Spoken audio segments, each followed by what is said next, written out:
Shalom Bapak Ibu saya yang terkasih, sungguh luar biasa hari ini penuh anugerah Tuhan yang begitu dahsyat.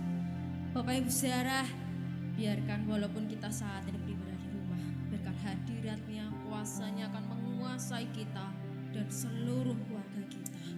Sukacita, damai sejahtera, kekuatan, semangat datangnya dari Tuhan. Mari Bapak Ibu saudara, sebelum kita memulai ibadah pada hari ini, kita akan datang kepada Tuhan.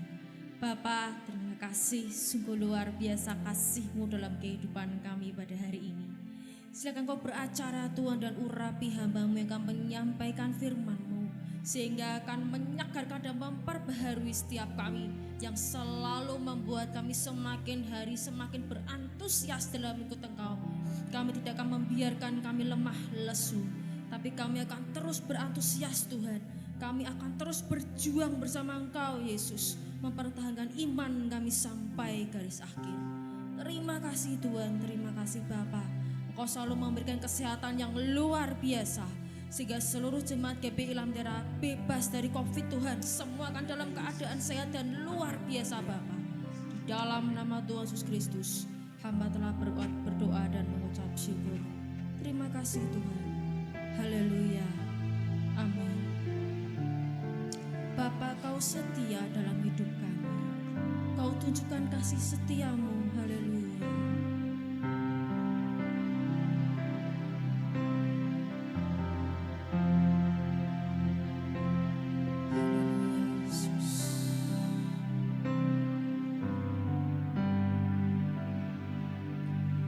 Bapa, Kau setia.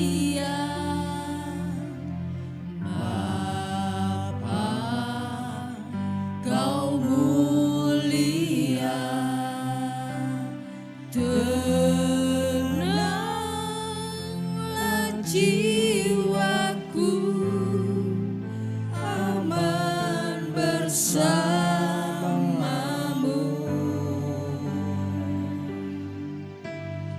lebih dari harta Kaulah segalanya. Tenanglah jiwaku dalam hadirat-Mu.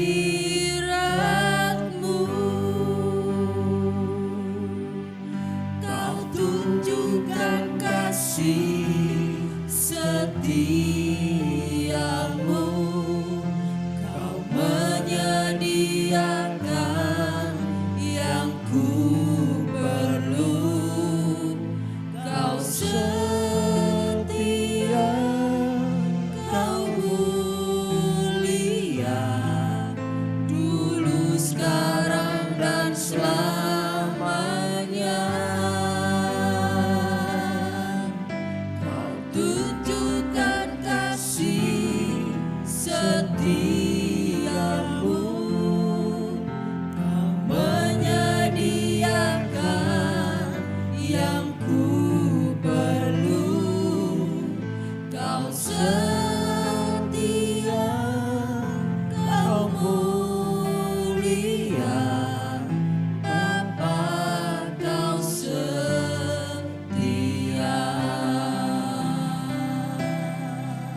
Bapa, Kau mulia. Bapa, Kau setia. Bapa, Kau mulia. Tenanglah jiwaku aman bersamamu.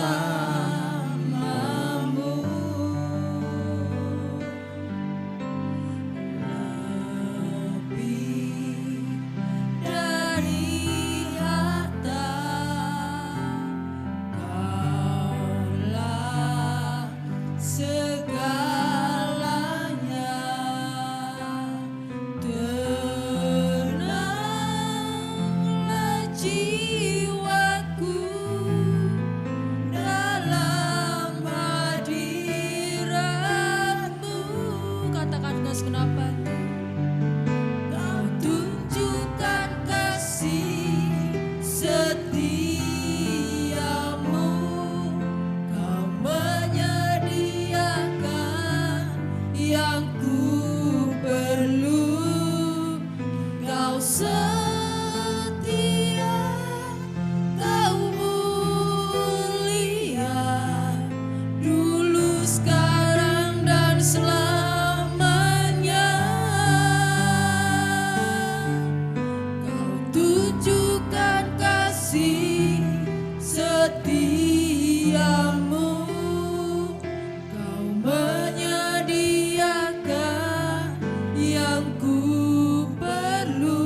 Ini hati kami Tuhan,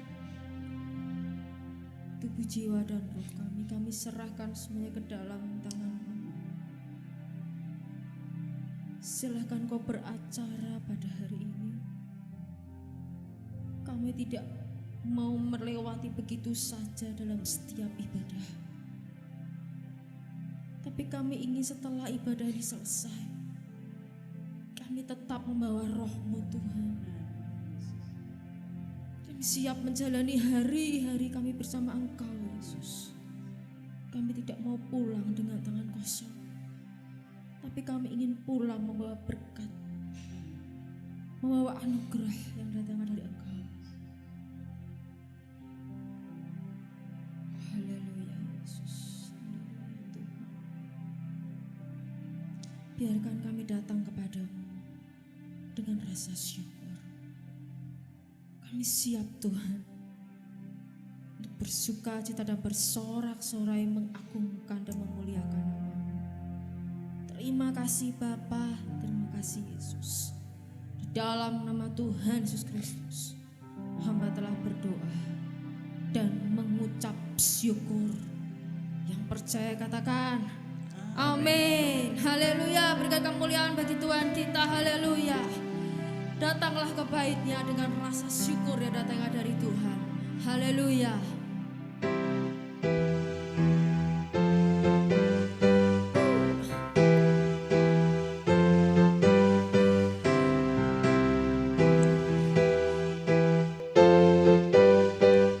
Datanglah ke bait-Nya dengan hati bersyukur, ke dalam pelataran-Nya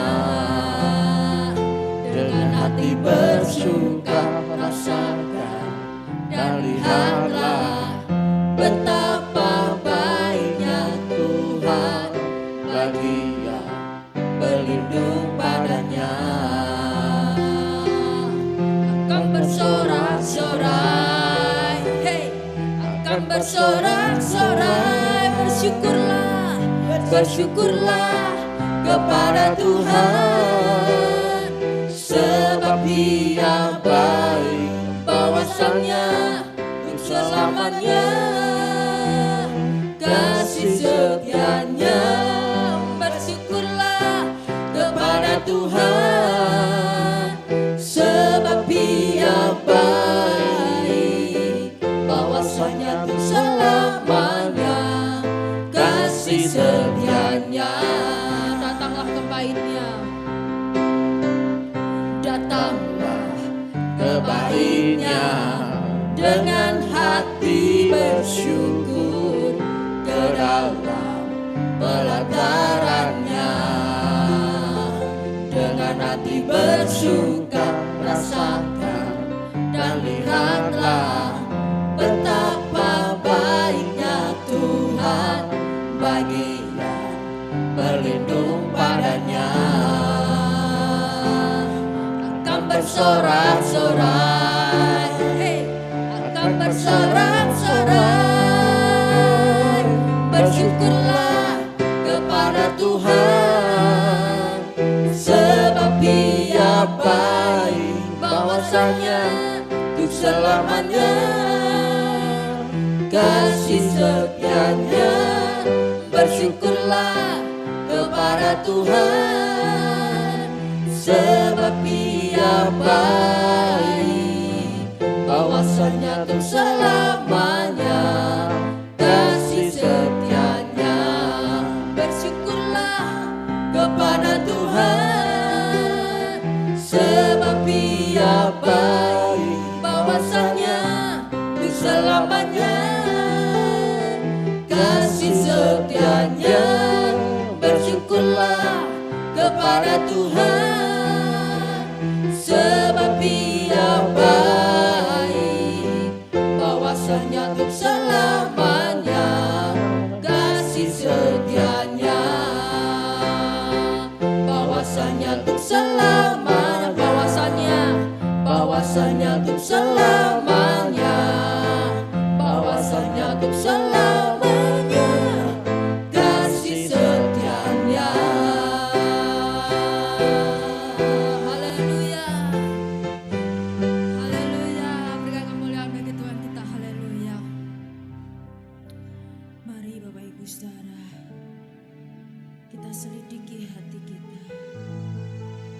Apakah selama ini hati kita dengan berbagai macam permasalahan dan pergumulan sehingga hati kita mulai mungkin menyimpang ke kanan dan ke kiri. Minta Roh Kudus akan meluruskan kembali jalan kita, kembalikan arah kita untuk kembali kepadanya. Jangan biarkan hati kita ini hanya ada kesedihan, tapi biarlah hati kita ini akan dipenuhi dengan sukacita damai sejahtera dari Allah Bapa. Jangan biarkan hatimu dikuasai oleh dosa, tapi biarkan hati kita dikuasai oleh kuasa Roh Kudus. Selidiki hatiku dan batinku Tuhan. Terima kasih Bapa.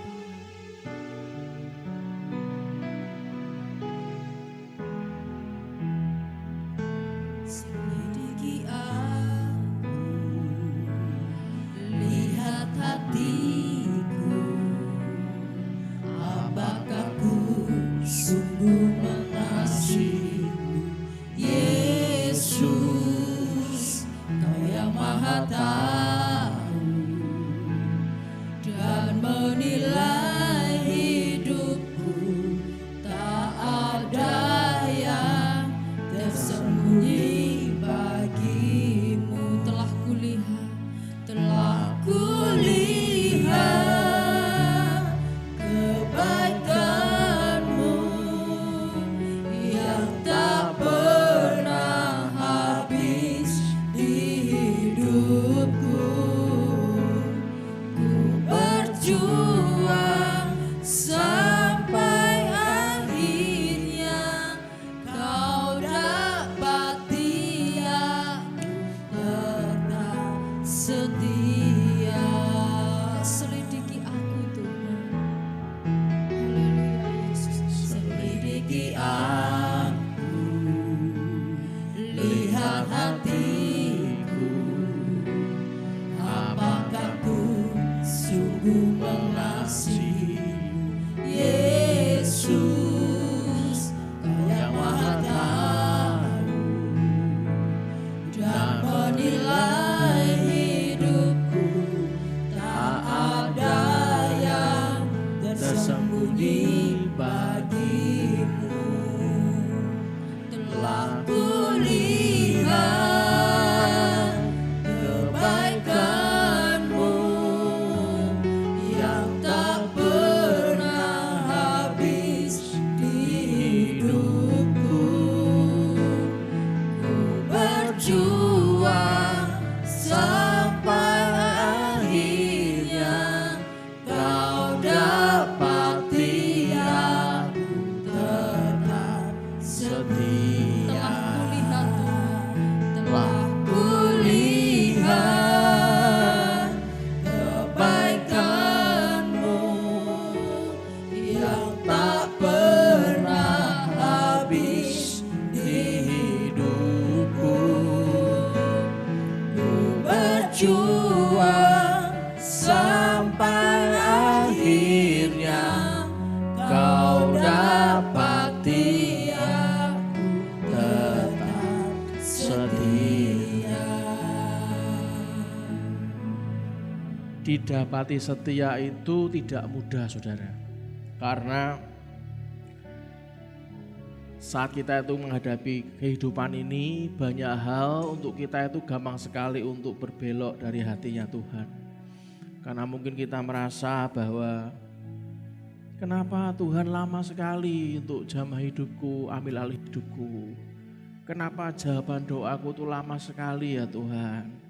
Sehingga karena tuntutan hidup, karena kebutuhan sehari-hari, karena begitu masalah itu mendesak sehingga Anda itu mau berkata, sudahlah Tuhan, kalau emang Kau lebih lama, lebih baik aku menggunakan caraku sendiri.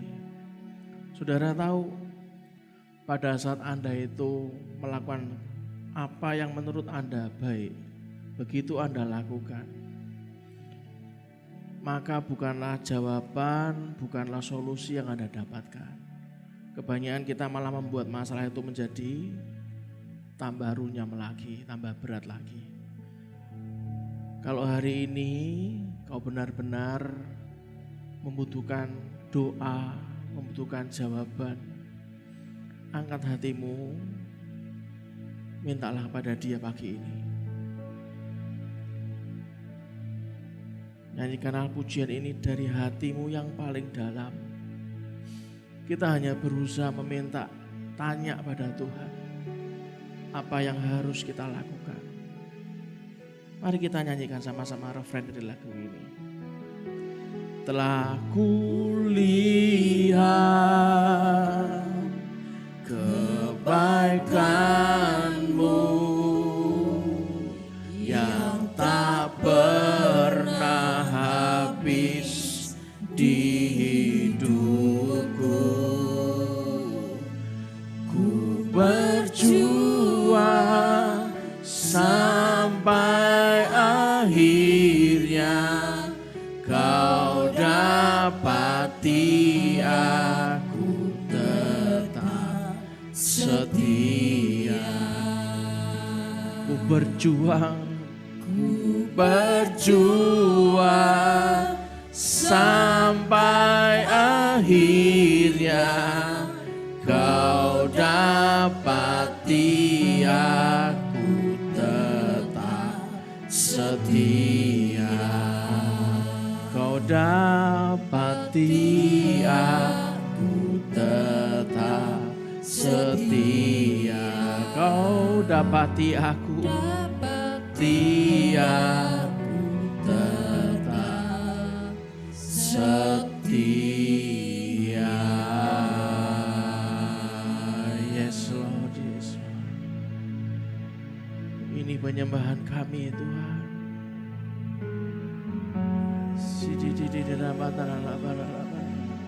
Ini hati kami ya Tuhan.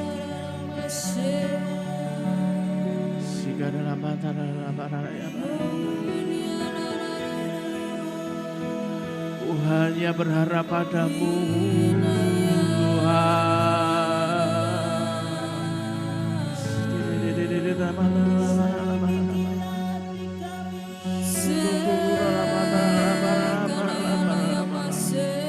hanya Kaulah jawaban kami Tuhan.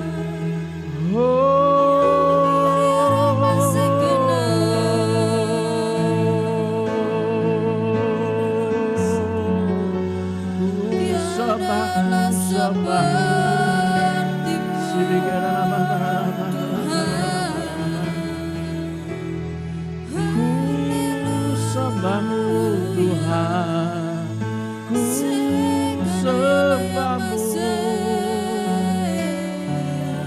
ku sembahmu Tuhan.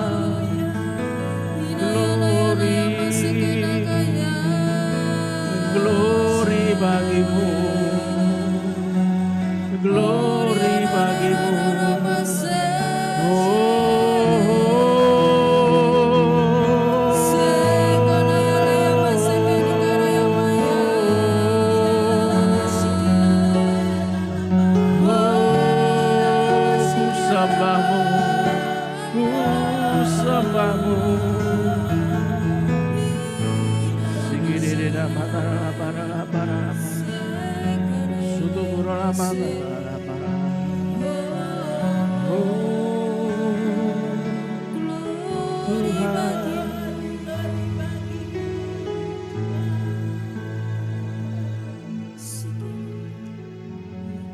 Katakan dari hatimu yang paling dalam, saudara. Ini kami Tuhan. Ini kami. Kami tidak akan pernah layak kalau Engkau tidak pernah datang kepada kami ya Tuhan. Hanya Engkaulah yang kudus Tuhan. Hanya Engkaulah yang kudus Tuhan. Kami tidak layak Tuhan. Hari ini kami mau menyerahkan diri kami dalam tangan-Mu yang kuat. Dalam kuat kuasa-Mu ya Tuhan. Holy, holy, holy are you Lord.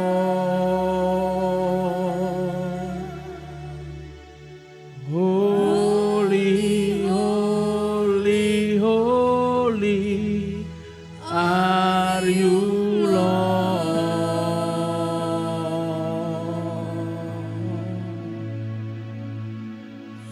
The elders and angels bow.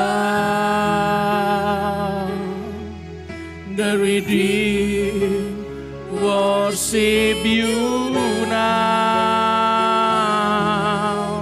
Holy, holy, holy are you, Lord.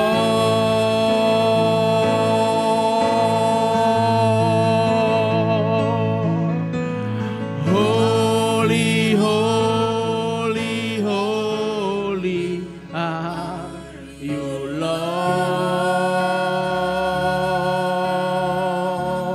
Yes, Lord. Holy, holy, holy are you, Lord.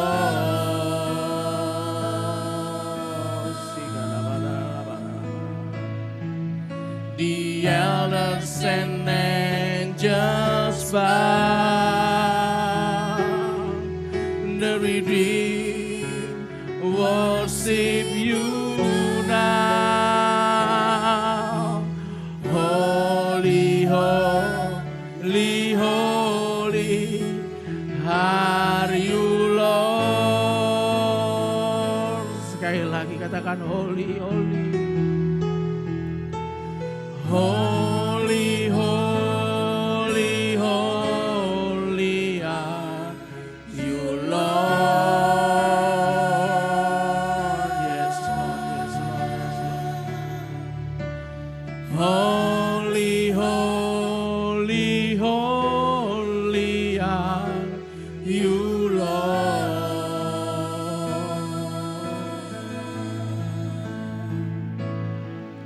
The elders and angels bow.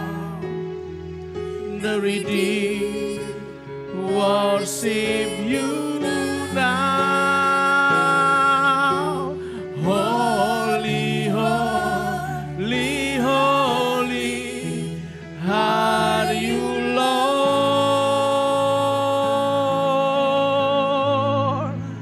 The elders and angels bow. And angels bow. And the redeemed worship you now. Holy, holy, holy are you, Lord. Yes, Lord. Holy, holy, holy are you, Lord.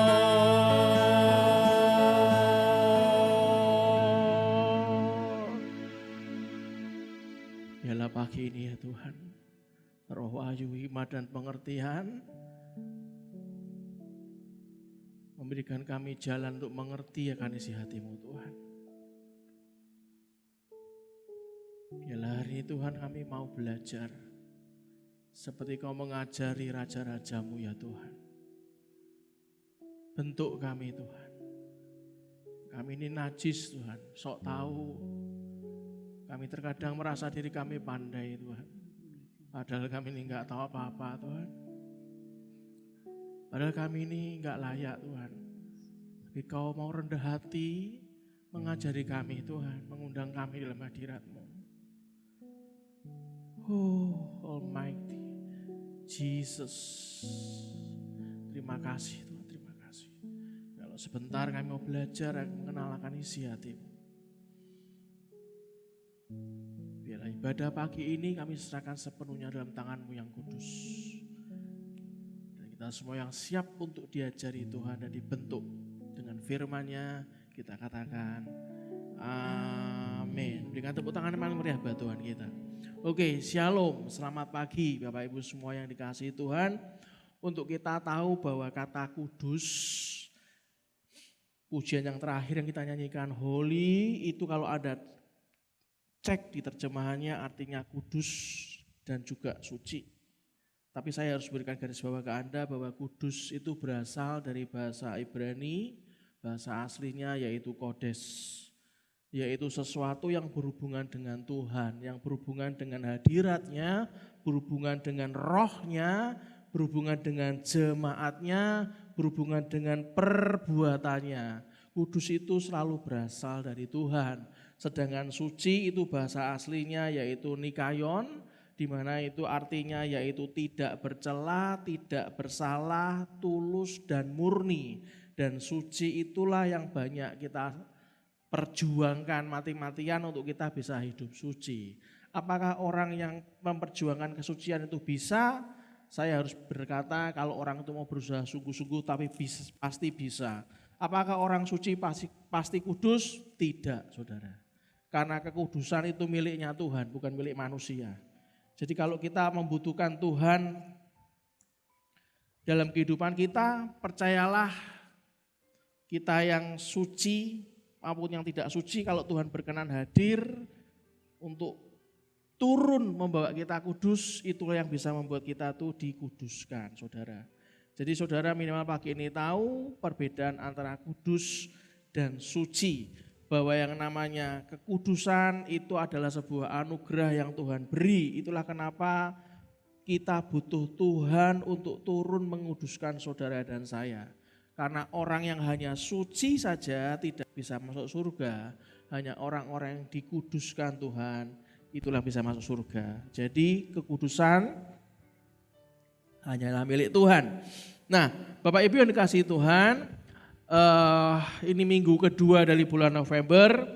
Tanggal 1 minggu lalu saya umumkan ke jemaat yang beribadah offline bahwa pendaftaran bisa melalui klik Google Link-nya dan juga bisa scan QR-nya, Anda bisa mendaftarkan diri.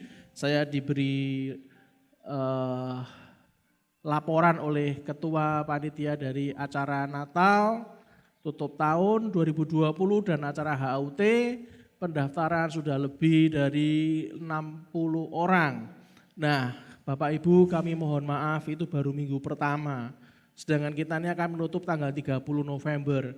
Kami mohon maaf, selama ada tempat kami akan terus menerima pendaftaran buat Anda dan sekeluarga. Dan kami hanya bisa membatasi sampai 150 orang saja. Nah, Bapak Ibu yang dikasihi Tuhan, tema Natal kita adalah keselamatan kita terima karena anugerahnya. Di mana ayatnya Anda bisa baca di Mazmur 149 ayat keempat.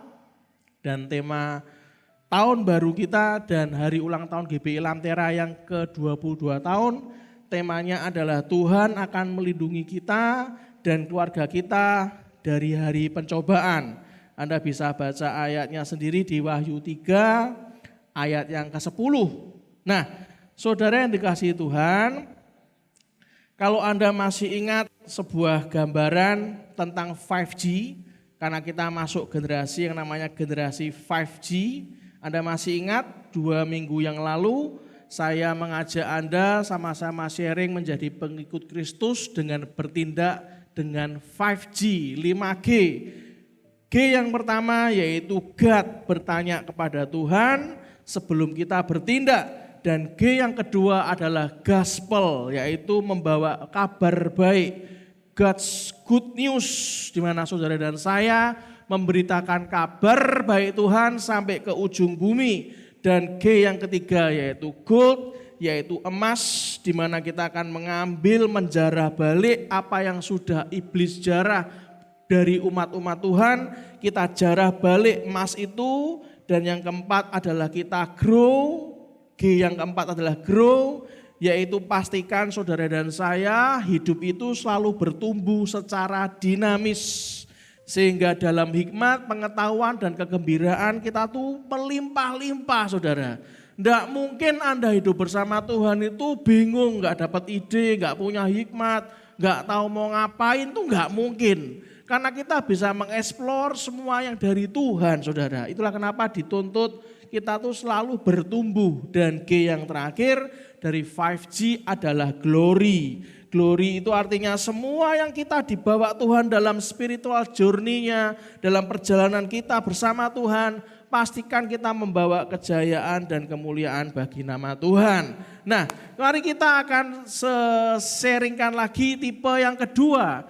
Kalau kita sudah tanya Tuhan, jangan lupa tugas saudara dan saya itu adalah menginjili, gospel. Gospel itu membawa kabar baik. Bukan membawa rumpian, membawa hal-hal yang gak enak didengar, membawa caci maki, kemarahan. No.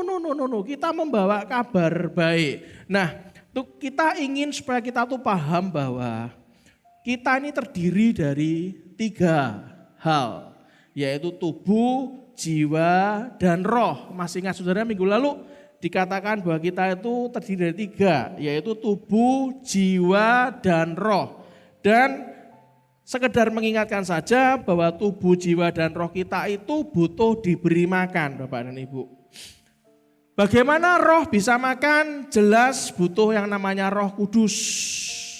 Butuh kita membaca firman Tuhan itu setiap hari, butuh saat teduh, butuh memuji dan menyembah Tuhan, butuh Tuhan melawat saudara dan saya. Maka saudara dan saya akan dikenyangkan oleh rohnya. Dan untuk belajar mengenai hal-hal yang rohani, kita butuh yang namanya roh wahyu, roh hikmat, dan pengertian. Supaya kita menjadi orang yang mengerti apa yang ingin Tuhan sampaikan dalam hidup saudara dan saya. Yang kedua, kalau kita bicara mengenai memberi makan roh, yang kedua kita bicara mengenai memberi makan tubuh. Saya tidak perlu membahas bagaimana memberi makan tubuh, intinya tubuh itu butuh makan dan minum saudara. Jadi sengirit-ngiritnya saudara, kalau sampai Anda ngirit terus, Anda lama-lama ya kekurangan gizi. Itulah kenapa gereja Tuhan selalu menggerakkan untuk membantu orang-orang yang tidak bisa mencukupi kebutuhan makan akan tubuhnya. Nah, bagaimana kita bicara yang ketiga, minggu lalu kita sudah sharing bagaimana memberi makan jiwa kita. Anda dan saya harus tahu bahwa jiwa orang, jiwa saudara dan saya, jiwa manusia itu adalah unsur batiniah manusia yang tidak kelihatan. Meliputi beberapa unsur seperti pikiran, perasaan, di mana dalam perasaan itu ada perasaan emosi, perasaan marah, perasaan cinta. Dan yang ketiga yaitu kehendak. Dengan pikiran saudara dan saya, kita bisa berpikir. Dengan perasaan kita dapat saling mengasihi. Dan dengan kehendak kita bisa memilih. Contoh sederhana bagaimana memberi makanan bagi jiwa kita. Sebelum kita masuk yang lebih berat-berat, saya berikan sebuah gambaran yang ringan yang Anda bisa dapatkan dari sekeliling Anda, dari dokter langganan Anda, dokter keluarga Anda. Sederhana makanan bagi jiwa salah satunya adalah kalau secara psikologi istilah ilmiahnya dikatakan sebagai faktor protektif terhadap depresi. Karena jiwa ini gampang sekali masuk dalam depresi. Orang psikologi percaya bahwa semua itu untuk mengatasi itu berawal dari keluarga. Saudara, masih ingatkah berulang kali berbulan-bulan selama masa pandemi, saya selalu mengingatkan mari kita berhafruta. Berhafruta itu kita saling mengisi, saling bertumbuh, saling berkomunikasi, belajar bersama dengan keluarga kita. Saat kita nggak bisa berkomunitas sel untuk ketemu dengan keluarga yang lain, saya sarankan Anda harus rutin berhafruta sehingga Anda bisa bertumbuh sekeluarga. Untuk itulah saudara dan saya butuh yang namanya manajemen waktu yang baik untuk membagi waktu dengan istri, dengan suami dan anak-anak Anda.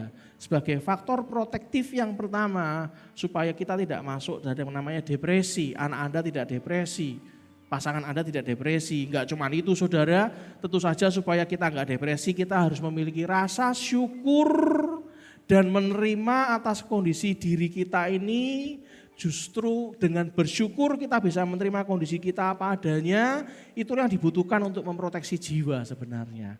Sebuah contoh misalnya, kalau ada anak itu stres dengan pelajaran matematika kok nggak bisa ya langkah yang paling gampang ya anak Anda dileskan matematika. Nggak bisa kimia, nggak bisa fisika ya anak Anda dileskan.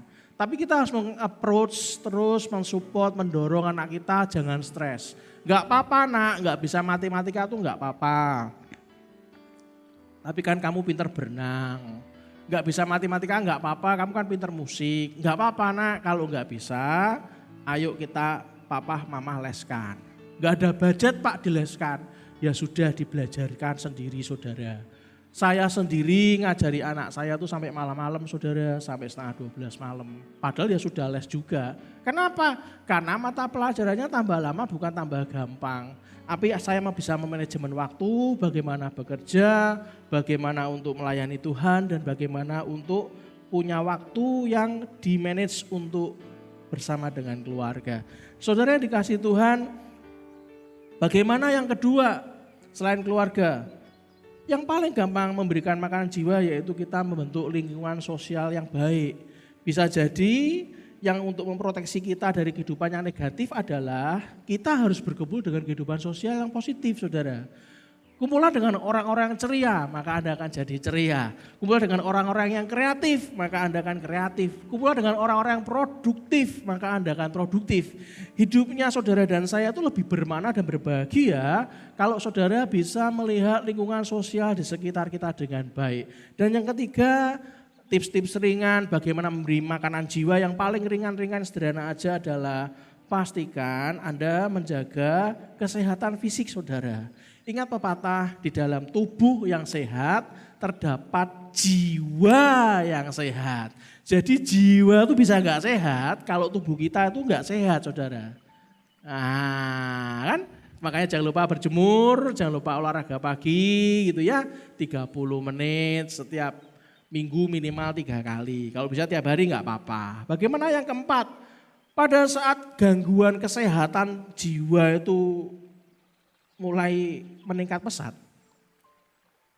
data mengatakan di seluruh dunia ongkos terapi serta pengobatan jiwa itu mencapai 2,5 miliar dolar setiap tahun secara global.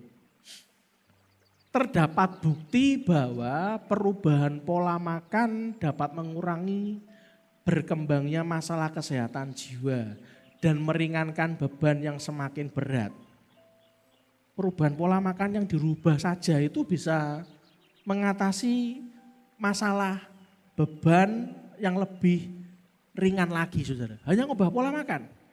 Panduan klinik Australia menyatakan bahwa menyarankan untuk kita saudara dan saya itu pada saat depresi disarankan untuk diet.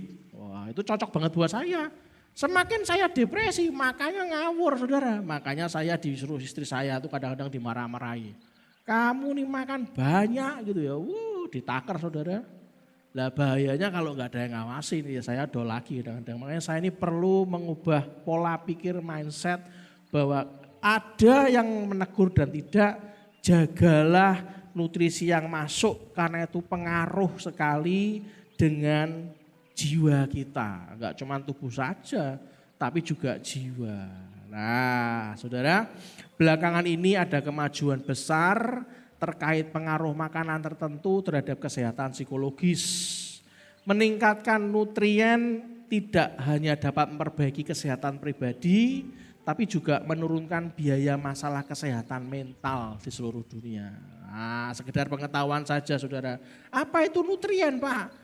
Nutrien itu atau hara adalah zat yang diperlukan oleh organisme untuk hidup, tumbuh dan berkembang. Tiga jenis makromolekul seperti karbohidrat, lemak dan protein, dan juga zat-zat yang mendukung metabolisme seperti mineral, vitamin dan air itu mutlak kita perhatikan untuk kesehatan jiwa kita juga, bukan hanya tubuh. Nah, hari ini kita belajar sesuatu yang dalam tentang ilmu yang baik untuk jiwa kita. Saudara, Anda harus tahu, ilmu yang baik itu pasti berasal dari Tuhan, bukan dari manusia. Semua yang baik lahirnya dari Allah. Yang setuju katakan amin. Nasihat yang dikatakan Salomo kepada anaknya, nasihat diberikan Daud kepada Salomo anaknya. Kata-kata Daud kepada anaknya apa? Biarlah hatimu memegang perkataanku.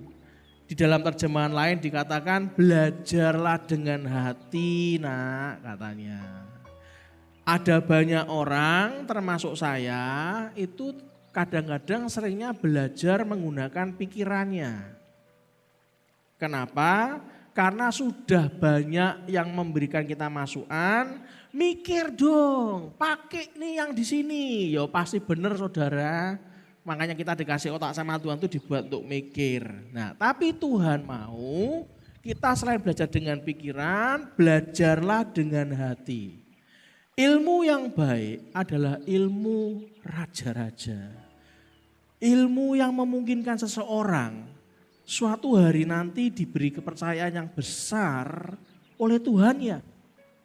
Mengapa disebut ilmu raja-raja? Karena sebelum diberi kepercayaan yang besar, Tuhan mengubah hati para rajanya. Minggu lalu saya sharing, Tuhan mengubah hati Saul sebelum Saul jadi raja. Yang membedakan adalah Saul gagal, saudara. Masih ingat minggu lalu? Saul disingkirkan Tuhan, tidak jadi, diganti langsung oleh Daud. Daud yang diangkat Tuhan. Jika saudara dan saya disingkirkan orang, maka ada orang lain yang akan menerima saudara dan saya. Jika saudara dan saya disingkirkan satu gereja, maka ada satu gereja lagi yang lain yang akan menerima kita. Jika saudara disingkirkan oleh satu pemerintahan, percayalah Anda dan saya bisa diterima oleh pemerintahan yang lain. Bahkan sampai Anda disingkirkan dari satu negara, ada negara lain yang akan menerima saudara dan saya. Pertanyaan yang paling penting adalah bagaimana jika saudara dan saya disingkirkan Tuhan seperti Saul. Tuhan mengangkat seseorang itu pasti ada alasannya. Lah Daud mengajarkan ilmu yang baik, yaitu ilmu raja-raja kepada anaknya Salomo. Kelak kalau kita diberi kepercayaan kepada Tuhan, seperti Tuhan membekali para raja-rajanya dengan ilmu raja-raja, kelak Anda akan juga belajar. Belajarlah dengan hati, bukan hanya dengan pikiran. Sebagian besar orang belajar melalui intelektualnya. Hanya sedikit orang yang mau belajar dengan hati. Kita nggak akan pernah dapat memahami isi pikiran Tuhan. Apalagi memahami hatinya Tuhan. Karena Tuhan berkata apa? Kita baca di Mazmur 34 ayat 9. Dikatakan kecaplah dan lihatlah betapa baiknya Tuhan itu. Berbahagialah orang yang berlindung padanya. Kalau Anda itu kepepet saudara, berlindunglah kepada Tuhan. Supaya bisa tahu Tuhan itu baik dari mana. Jangan minta dilihat dulu, tunjukkan kepada saya. Tidak bisa saudara. Pengajaran Tuhan itu berbeda dengan pengajaran manusia. Manusia itu menuntut kita itu perlu bukti. Mana buktinya? Tuhan itu melihat hati. Kalau saudara dan saya layak, Anda akan bisa mengecap kebaikan Tuhan. Tahu, paham.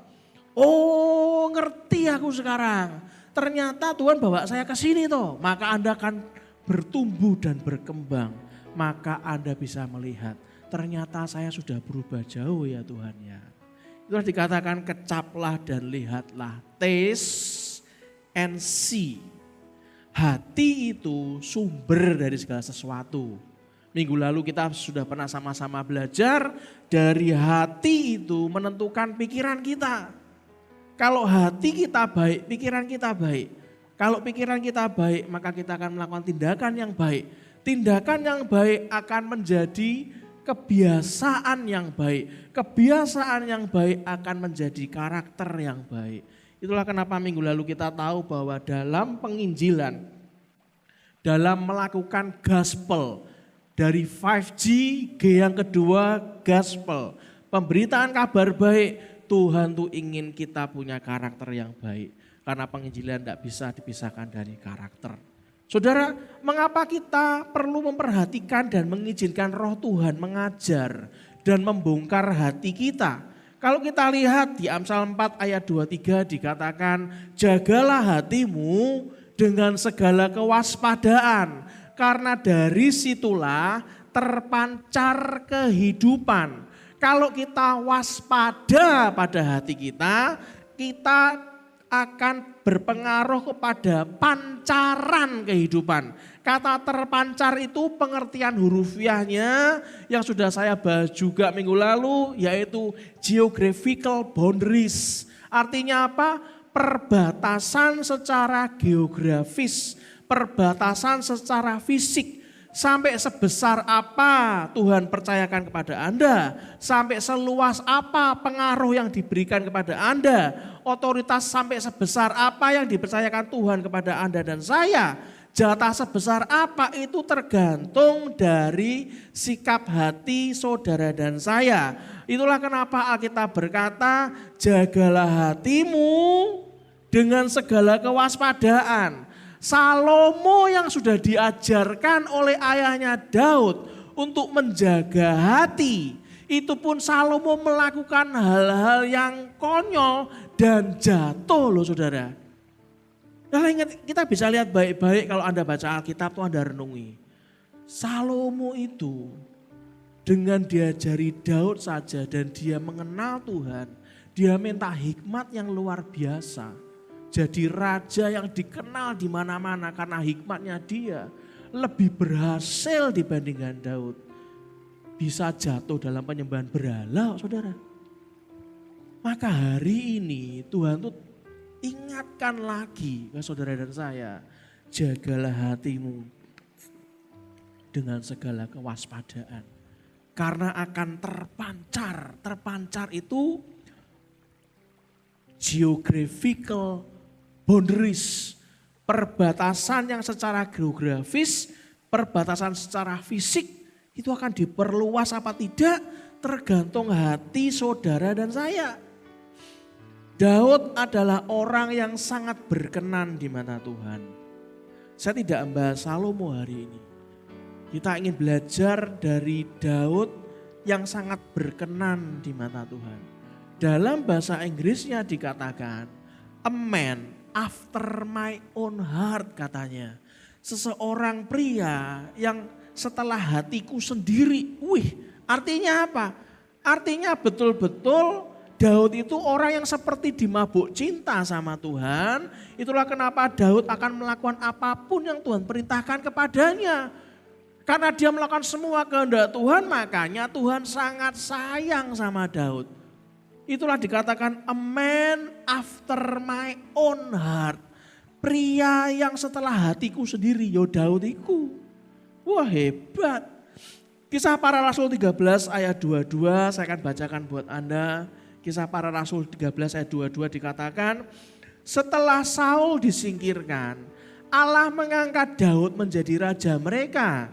Tentang Daud, Allah telah menyatakan, aku telah mendapat Daud bin Isai, seorang yang berkenan di hatiku, yang melakukan segala kehendakku. Di Amplified Bible dikatakan, di kitab yang sama, Kisah Para Rasul 13 ayat 22, di Amplified Bible dikatakan, a man after my own heart, conforming to my will and purposes, who will do all my will. Terjemahannya, seorang pria yang berkenan di hatiku, sesuai dengan keinginan dan tujuanku, yang akan melakukan semua keinginanku. Ketika Daud diurapi oleh Samuel dengan minyak, saat dia berkenan dan Tuhan ngomong pada Samuel, ini loh orang yang aku berkenan. Padahal waktu Samuel datang saudara, di rumahnya papahnya, di rumahnya Isai, Daud itu sedang di ladang, tidak di situ. Setelah ditujukan saudara-saudara Daud, Samuel ngomong apa? Bukan yang ini, ada satu lagi anakmu. Akhirnya dicari di ladang ada Daud. Begitu ketemu Daud, lah ini loh. Saudara, kalau Anda itu sampai berkenan di hadapan Tuhan, maka saudara dan saya pun akan diajarkan ilmu ajar-ajar. Pada saat Samuel mengurapi Daud dengan minyak, kata yang digunakan adalah shemen. Artinya apa? Sifat dan karakter Tuhan di dalam kapasitas kesanggupannya untuk mengimpartasi apa yang Tuhan mau diimpartasikan. Dengan kata lain, minyak di sini pengertiannya adalah daya ciptanya. Daya ciptanya Tuhan yang Dia masukkan, yang Tuhan masukkan di dalam kehidupan manusia. Saudara, nanti saat tutup tahun demi kasih Tuhan, saya berdoa kalau biasanya tahun-tahun sebelumnya almarhum papa saya Pendeta Dr. Joni Iskandar mengurapi jemaat satu persatu sampai setengah 2 malam gitu ya.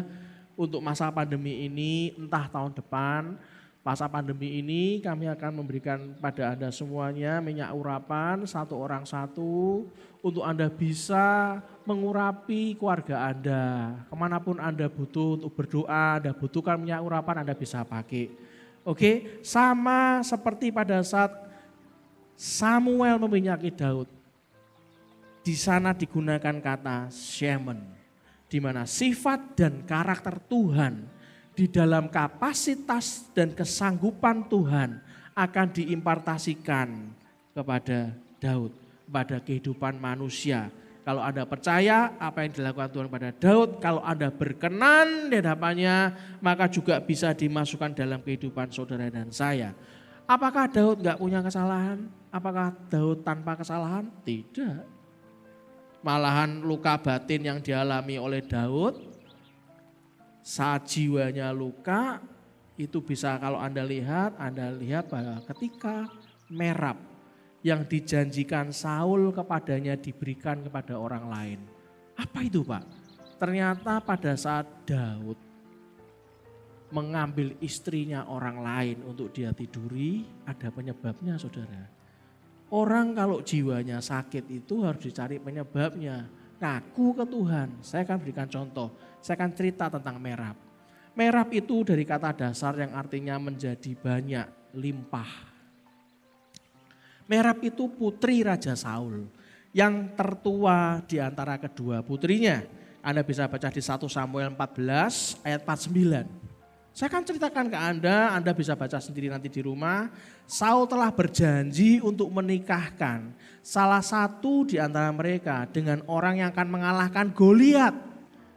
Kita bisa lihat di 1 Samuel 17 ayat 25. Dan bisa jadi karena alasan itulah Saul menawarkan Merab anaknya, putri yang pertama kepada Daud.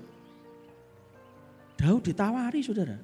Setelah berhadapan dengan Goliat, Daud terbukti sebagai pejuang yang penuh pertimbangan dan berhasil dalam perang melawan orang Filistin. Sehingga Saul sangat takut kepadanya. Sedangkan rakyat Israel dan Yehuda mengasihi Daud. Anda lihat sendiri di 1 Samuel 18 ayat 15 dan 16. Ketika menawarkan Merab putrinya kepada Daud untuk menjadi istrinya, Saul mendesak Daud untuk terus mempertunjukkan keberanian dalam perang. Sambil berkata dalam hatinya, biarlah jangan tanganku yang memukul dia, tetapi biarlah tangan orang-orang Filistin yang memukul dia. Daud ini dipakake saudara. Ia berharap apa saudara?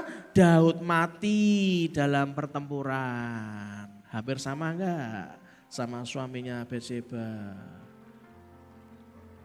Uria dipakake di medan perang. Loh kok bisa gitu Pak? Itulah jiwa. Saya lanjutkan lagi.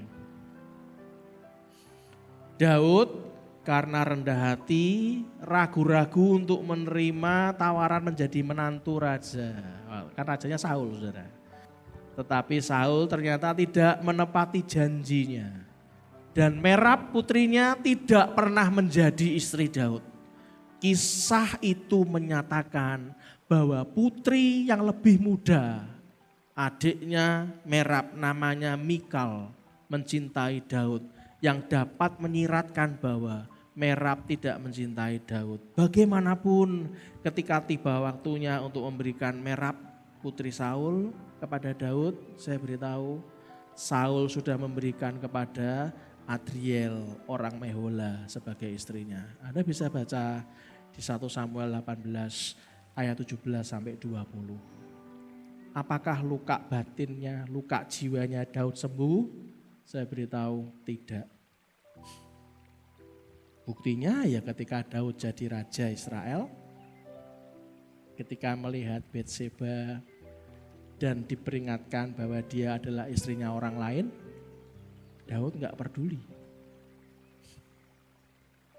Jiwanya belajar kalau jadi raja bisa seenaknya sendiri. Jiwanya sakit dan dia mungkin nggak tahu kalau jiwanya butuh disembuhkan Tuhan. Saat Daud jadi raja, Daud juga tidak peduli orang lain. Dia mengambil istrinya orang lain sampai dia harus ditegur Nabi Nathan. Luka yang ada pada jiwa Daud menyebabkan hidupnya tidak stabil. Apa yang dapat kita pelajari dari kesalahan Daud? Jika Tuhan ingin menunjukkan sesuatu pada saudara dan saya, akui. Akui dengan sejujur-jujurnya apa yang ada di dalam hati kita. Artinya kita tuh butuh membuka pintu kita dulu. Supaya pemulihan dari Tuhan untuk hati kita itu bisa sempurna. Sebuah cerita lain yang saya catat di abad ke-17, seorang hamba Tuhan bernama Madam Gayon dimasukkan ke penjara hampir 25 tahun dalam hidupnya. Hampir 25 tahun di penjara. Bahkan dihabiskan di dalam 4 penjara yang berbeda-beda. Termasuk satu periode dalam penjara Bastille di Prancis. Mengapa dia masuk penjara? Karena tulisan hasil karyanya. Doa-doanya Madam Gayon. Ajaran-ajaran dari Madam Gayon mengenai pentingnya hidup kudus telah memengaruhi masyarakat sekitar. Dan raja yang ada di saat itu adalah Raja Louis ke-14 yang senangnya berfoya-foya. Maka karena jiwanya Louis yang senang berfoya-foya, ketemu Madam Gayon yang dimana mereka mengajarkan tentang kekudusan, ya toh, tentang doa, langsung mengusik jiwa Raja Louis ke-14. Dijebloskanlah Madam Gayon dalam penjara. Kalau Anda mau jadi raja, saya beritahu, pelajari ilmunya dulu saudara. Tuhan ingin Anda diproses bersama dengan saya itu untuk mempelajari ilmu raja-raja. Dan hari ini kita belajar tentang ilmu jiwa. Sebab mohon maaf, semua manusia itu sakit jiwanya. Hanya persentasenya yang berbeda. Kenapa? Tuhan ingin menyembuhkan jiwa kita. Sebab rohnya tinggal di dalam kita. Sehingga enggak ada masalah dengan roh kita kalau dikuatkan olehnya. Tetapi ketika Tuhan mulai bicara perasaannya kepada kita, apa yang dia rasakan, kita masih ada dalam kesakitan jiwa sehingga jiwamu dan jiwaku itu beku. Ada kebekuan-kebekuan tertentu sehingga Tuhan gak mungkin bisa mengungkapkan perasaannya. Supaya kita bisa menangkap dan mengerti apa yang dia rasakan. Gak bisa. Karena jiwaku dan jiwa Anda ini ada kebekuan-kebekuan tertentu. Kalau kita nggak pernah melihat dan merasakan penderitaan seseorang, Anda kan nganggap itu biasa. Tapi jika kita pernah menderita di hal yang sama, di area yang sama, kita akan seakan-akan bisa ikut merasakan dan kita bisa tahu sengsaranya seperti apa. Saudara, kalau Anda bicara mengenai kekurangan, saya pernah ngomong kan, saya beritahu kalau saya dulu bukan orang kaya. Anda boleh tanya pada mama saya, kami ini bukan orang berada saudara. Kami itu tahu yang namanya hidup dalam kekurangan. Bahkan sampai hari ini pun saya bisa merasakan saudara-saudara saya yang hidup dalam kekurangan. Berulang kali saya sadarkan, saya ingin sentuh jiwanya. Enggak bisa saudara. Kenapa? Karena ada kebekuan-kebekuan di hati saudara saya. Gini loh caranya Tuhan tuh bisa bekerja. Enggak bisa. Dikonter balik enggak bisa. Padahal saya tahu titik saya juga sama di sana. Tapi saya mau sembuh jiwa saya. Saya serahkan dalam tangan Tuhan. Kebusukan saya, kemunafikan saya, semua saya buka di hadapan Tuhan. Loh Tuhan, aku tuh kayak gini. Parah aku ini Tuhan, parah. Tuhan sembuhkan jiwa saya. Saya berdoa. Jangan pernah Anda dan saya merasa dibiarkan dan tidak dihiraukan oleh Tuhan. Karena memang gak pernah dihiraukan sama Tuhan. Ada batas waktu di mana Tuhan akan bertindak. Hanya oleh kasih karunia-Nya dan panjang sabarnya Tuhan. Sampai hari ini itu belum diapa-apain. Tapi saya beritahu ke Anda demi kasih Tuhan. Saat Saul tidak pantas. Padahal sudah dipenuhi rohnya. Untuk dia bisa memimpin. Sudah dipenuhi oleh tubuh dan jiwanya supaya dia bisa memimpin jadi raja. Saat Saul tidak pantas, maka Saul disingkirkan Allah. Sampai hari ini Tuhan belum menyingkirkan saudara dan saya beritahu koreksi jiwa saudara dan saya. Baca Sefanya 3 ayat 9. Sefanya 3 ayat 9 dikatakan, tetapi sesudah itu aku akan memberikan bibir lain kepada bangsa-bangsa, yakni bibir yang bersih, supaya sekaliannya mereka memanggil nama Tuhan, beribadah kepadanya dengan bahu-membahu. Ini secara nubuat mengacu pada masa di mana bangsa Yahudi akan berbalik, berpaling dari hujatan penyembahan berhala dan menaikkan pujian kepada Tuhan. Anda bisa baca sendiri di YouTube channel Anda bisa bandingkan di Yoel 2 ayat 28 dan Kisah Para Rasul 2 ayat 16 sampai 21. Bibir yang bersih bisa diartikan sebagai bentuk penyembahan religius yang hendak mereka jalankan. Sebelumnya mereka adalah penyembah berhala. Tapi sekarang Tuhan berjanji untuk memulihkan penyembahannya di antara mereka. Saudara, bangsa Yahudi pun tahu bahwa butuh pemberesan. Sehingga bibir kita saat kita bertindak sesuatu, mengucapkan sesuatu, butuh bibir yang bersih karena berasal dari jiwa yang murni. Di Amplified Bible dikatakan apa? Then I will give to the peoples clear and pure speech from purified lips, which reflect their purified hearts, that all of them may call on the name of the Lord to serve Him shoulder to shoulder, the united. Terjemahannya, kemudian saya akan memberikan kepada orang-orang ucapan yang jelas dan murni dari bibir yang dimurnikan, yang mencerminkan hati mereka yang dimurnikan, agar mereka semua dapat memanggil nama Tuhan untuk melayani Dia bahu-membahu dengan bersatu. Hari ini saya berdoa untuk saudara dan saya, jangan jadi munafik saudara. Yeremia pasal 13 ayat 23 berkata, dapatkah orang Ethiopia mengganti kulitnya? Atau macan tutul mengubah belangnya?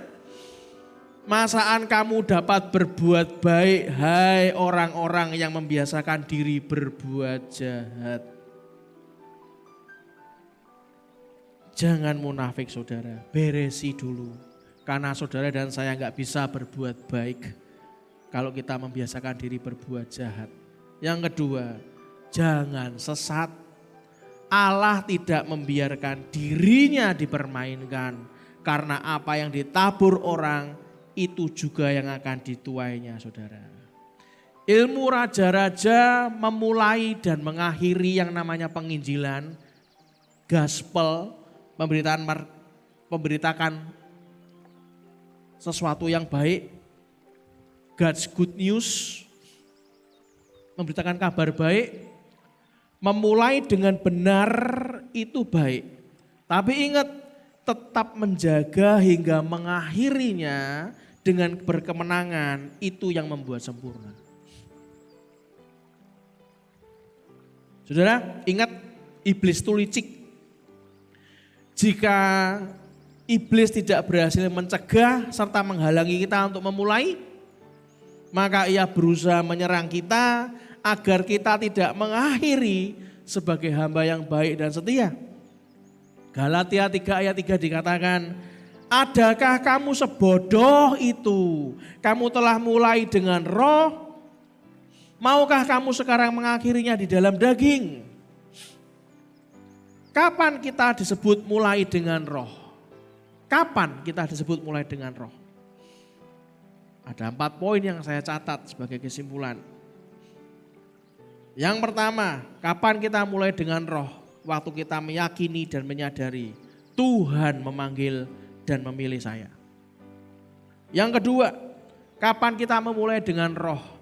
Waktu kita siap untuk rugi dan tidak hitung-hitungan dengan Tuhan. Tuhan kok diajak hitung-hitungan. Tabur, saudara. Bayar harganya sebagai taburan. Itulah kenapa kita minta benih sama Tuhan. Benih yang murni, yang suci, yang kudus dari Tuhan untuk kita tabur. Dan saat Tuhan kasih ke Anda benih, jangan hitung-hitungan. Yang ketiga, kapan disebut kita mulai dengan roh? Waktu kita berani melangkah dalam iman dan ketaatan. Dan yang keempat, kapan disebut kita mulai dengan roh? Waktu kita mau terus berjalan seturut aturan firman Tuhan dan tidak miring ke kiri ataupun ke kanan. Apa sih yang seringkali menyerang seorang pemberita God's good news, pemberita Injil, yang membawa Injil, gospel? Saat kita tanya Tuhan, J yang pertama adalah God, yang kedua kita adalah membawa kabar baik atau gospel. Apa yang diserang dalam perjalanan pelayanan kita? Saat Anda menginjili, ada 3 hal yang akan Anda alami bersama saya. Yang pertama, Anda gagal. Yang kedua, Anda sukses jadi penginjil. Yang ketiga, biasa-biasa saja. Tapi 3-tiganya akan diserang oleh iblis. Loh, apa Pak serangannya? Saat Anda gagal, Anda akan merasa frustasi dan kecewa. Saat Anda gagal, Anda menyalahkan orang lain. Saat Anda gagal, Anda cenderung beritanya jadi banyak menyerang dan negatif. Orang yang menyebarkan hal-hal negatif, frustasi, kecewa, nyalain orang lain, saya beritahu, itulah orang yang gagal dalam penginjilan. Anda mau berhasil, jangan lakukan 3 hal ini. Saya mau berhasil Pak, saya mau sukses. Saya berdoa Anda sukses dalam melakukan kabar baik, mewartakan kabar baik. Tapi orang sukses juga akan mengalami hal-hal, godaan yang sama. Apa Pak? Yang pertama, jadi sombong. Yang kedua, jatuh dalam bujukan uang. Gampang sekali hati Anda dan saya menggok kepada uang. Bahkan masuk dalam perjinahan. Siapa bilang sukses gak ada godaannya? Yang ketiga, orang sukses itu bisa melakukan apa? Kejatuhan dia. Bisa terseret ke arah politik demi popularitas dan kedudukan. Yang keempat, orang yang sukses itu godaannya apa? Jadi arogan, saudara. Yang kelima apa? Memanipulasi suara Tuhan. Tuhan tidak ngomong apa-apa, dimanipulasi sendiri. Makanya saya berdoa, Tuhan, wis saya ini orang yang ambisi yang luar biasa. Tapi aku bertobat Tuhan. Lebih baik saya berkenan di hadapan-Mu daripada aku jatuh gara-gara ambisiku sendiri. Sukses itu enggak apa-apa, enggak ada yang larang untuk sukses. Tapi hari ini saya berikan sebuah guidance. Jangan sampai terjadi 5 hal ini. Bagaimana seorang penginjil yang biasa-biasa saja, yang begini-begini saja. Kan enggak digoda sama iblis Pak. Siapa yang bilang? Orang yang tidak melakukan apa-apa, biasa-biasa saja. Berprestasi tidak, gagal pun tidak gitu kan. Biasa-biasa saja. Ada 3 hal juga. Apa Pak? Orang yang tidak mau berusaha lebih dalam Tuhan. Yang pertama, dia akan kehilangan motivasi dan api. Akhirnya Anda hanya menganggap hanya sebagai profesi. Ya pelayan Tuhan ya begini saja. Yang penting kan ya enggak gimana-gimana. Ya kan, profesi saya penginjil. 1 tahun sudah menginjili berapa orang Pak? Ya kalau ada ya mungkin 5 tahun 1 lah. Enggak ada apinya belas. Anda pengen baptis berapa orang? Ya selama 25 tahun karir saya dalam penginjilan, saya membaptis 1 orang saja. Itu pun anak saya sendiri sudah berusia 12 tahun. Yang lain enggak pernah saya baptis orang. Mau jadi orang biasa-biasa? Kalau Anda jadi orang biasa-biasa, saya beritahu, enggak usah jadi raja saudara. Enggak perlu dikasih ilmu raja, enggak usah. Enggak ada gunanya. Gimana punya jadi raja yang memimpin 1000 orang, gimana caranya? Wong Anda suruh belajar tentang kepemimpinan aja enggak mau. Suruh belajar apa-apa enggak mau. Bagaimana caranya jemaat bisa bertumbuh? Lah wong kita aja di proses Tuhan enggak mau. Saat Anda kehilangan motivasi dan kehilangan api, akhirnya Anda akan menganggap hanya sebuah profesi, ya wis lah. Yang penting aku melayani Tuhan, ya kan? 5G, 5G melakukan saya. Yang pertama tanya Tuhan, yang kedua gaspel, aku menginjili. Cuman setahun belum tentu sekali. Yang kedua, orang yang begini-begini saja, apa halangannya? Cenderung mudah kompromi dan gampang terbawa arus. Orang yang terbawa arus, dia nggak akan bertumbuh saudara. Serius. Apalagi di zaman pandemi. Dunia aja tahu kalau terbawa arus tuh nggak dapat apa-apa. Contoh. Masa pandemi ini, di awal-awal Anda masih ingat kan? Kalau kita bisa stok hand sanitizer sama masker, kita akan lacuan banyak. Wah, saya jadi tawari saudara. Setelah saya pikir-pikir loh, lagi kabeh dodolane di sosial media hand sanitizer, masker, kabeh dodolan kabeh. Saya tanya Tuhan, gimana Tuhan? Ini aku ada modal nih, siap tak transfer. Dijawab apa? Tidak. Nak. Untung enggak saya transfer ratusan juta. Kalau saya transfer saudara, enggak lama. Dari saya ditawar itu enggak lama, harganya langsung turun.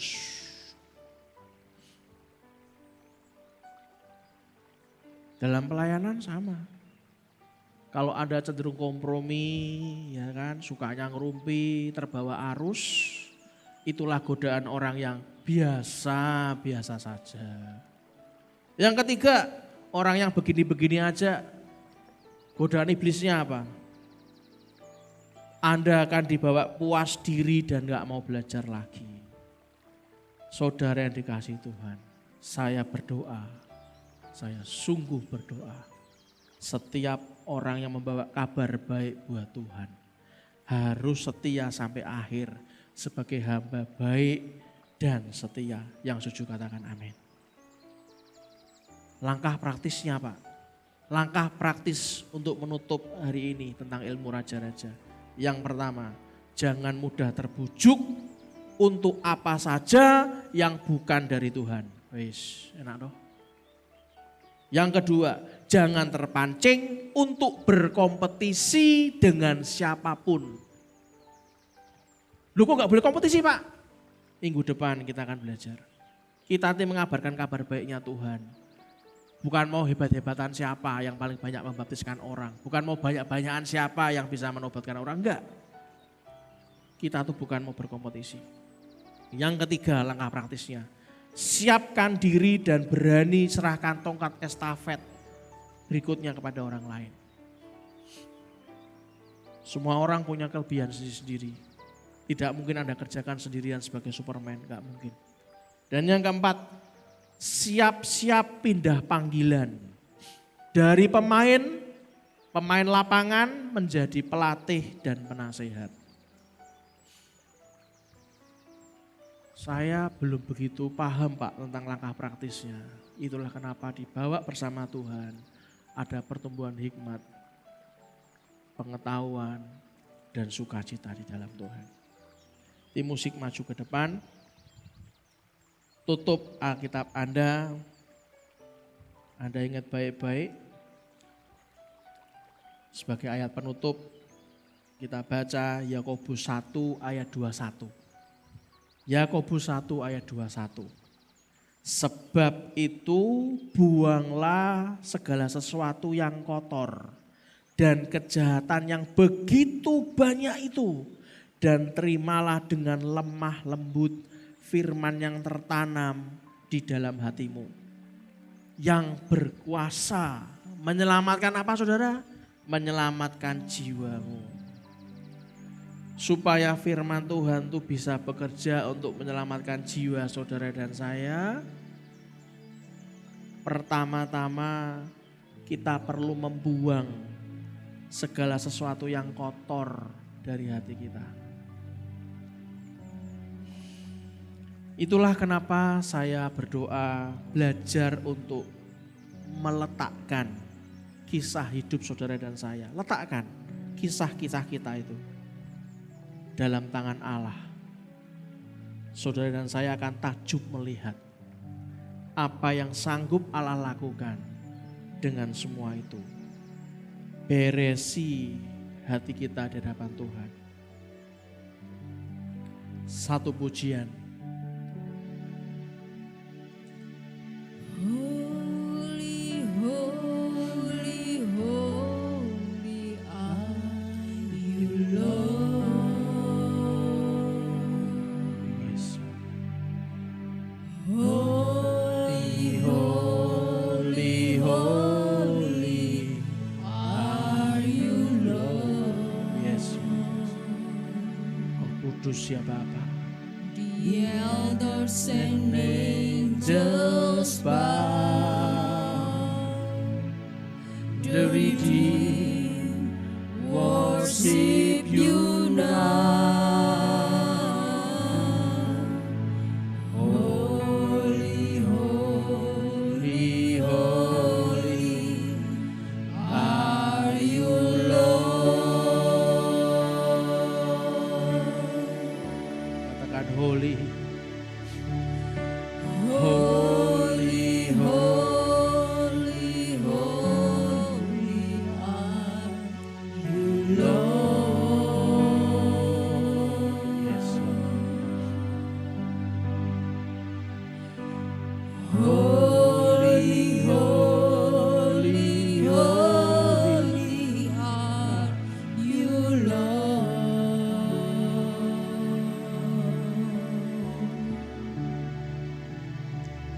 The elders and angels bow,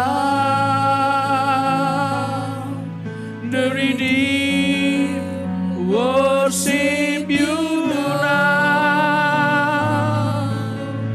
Holy, holy, holy are you, Lord.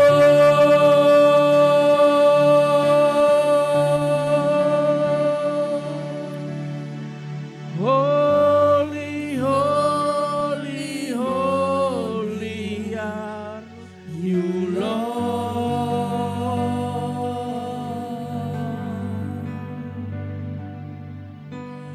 Holy, holy, holy are you, Lord.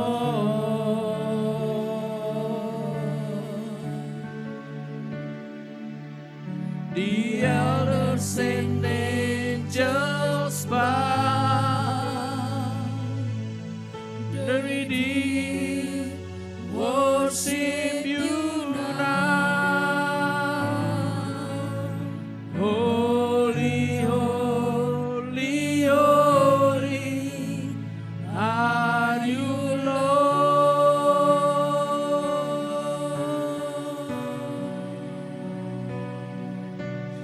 Holy, holy, holy are you, Lord. Yes. Holy, holy, holy are you, Lord.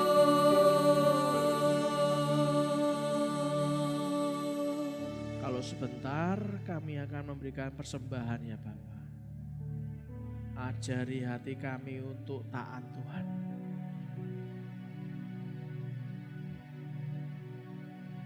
Kami mau belajar taat seperti yang Tuhan mau. Kami percaya Kau tidak pernah melihat jumlah, tapi Engkau melihat ketaatan. Dan jiwa yang sakit ini Bapak, dari semua anak-anak-Mu, umat-Mu ini Tuhan, kami mau buka dalam tangan-Mu, karena Engkau sungguh tahu kesakitan jiwa kami semua masing-masing Tuhan. Dan kami mau kami didapati layak di hadapan Tuhan. Terima kasih untuk pengajaran ilmu raja-raja yang daripada-Mu. Tidak semua orang akan diajarkan seperti yang Engkau mau. Hanya orang yang mau sungguh-sungguh kepada Engkau saja ya Bapa. Kau ajarkan pada orang-orang yang berkenan di hadapan-Mu. Dan marilah kita mengangkat kedua tangan kita dan menerima berkat Kohanim, berkat imam, dan kita aminkan. Tuhan memberkati engkau dan melindungi engkau. Tuhan menyinari engkau dengan wajahnya dan memberi engkau kasih karunia. Tuhan menghadapkan wajahnya kepadamu dan memberi engkau damai sejahtera. Diberkatilah orang tuamu, diberkatilah seluruh isi keluargamu, diberkatilah semua keturunanmu, diberkatilah masa studimu, diberkatilah pekerjaan dan pelayananmu, sampai masa pensiunmu, semuanya dalam kendali dan perkenanan Tuhan. Kemanapun kita keluar dan masuk selalu di perkenan Tuhan. Biarlah umur panjang dan kesehatan selalu menyertai kita sepanjang umur sesuai dengan yang Tuhan mau. Berkat dari Allah Bapa, Putra dan Roh Kudus. Dalam nama Tuhan Yesus Kristus, kita semua yang percaya berkata amin. Berikan tepuk tangan yang paling meriah buat Tuhan kita. Terima kasih saudara semuanya. Shalom dan Tuhan memberkati. Satu yang ku bersekutu denganmu, bahwa ku lebih lagi tinggal di dalam-Mu, nikmati hadirat-Mu, jamalah seluruh hidupku, kuasa-Mu mengubah hidupku. Satu yang ku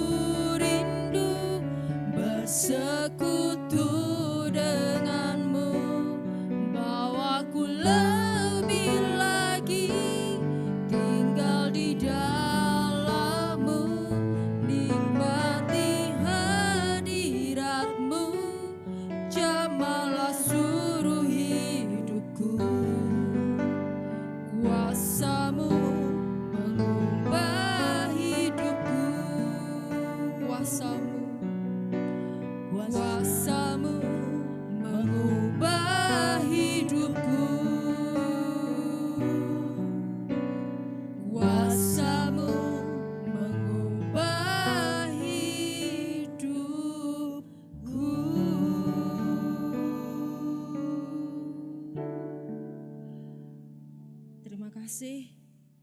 Tuhan Yesus memberkati. Tetap semangat Bapak Ibu Saudara. Jangan pernah lelah untuk mengikut Tuhan lebih dan lebih lagi bersama Tuhan.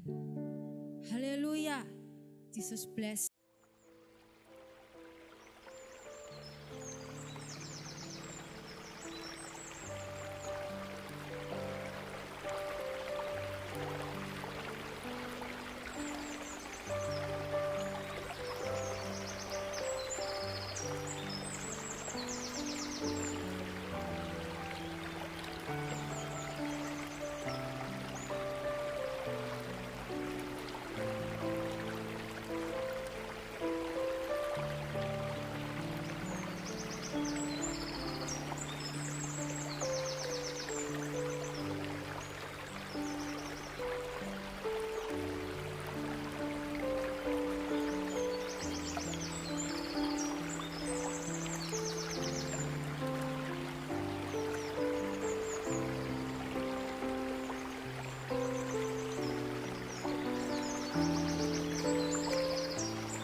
Amin.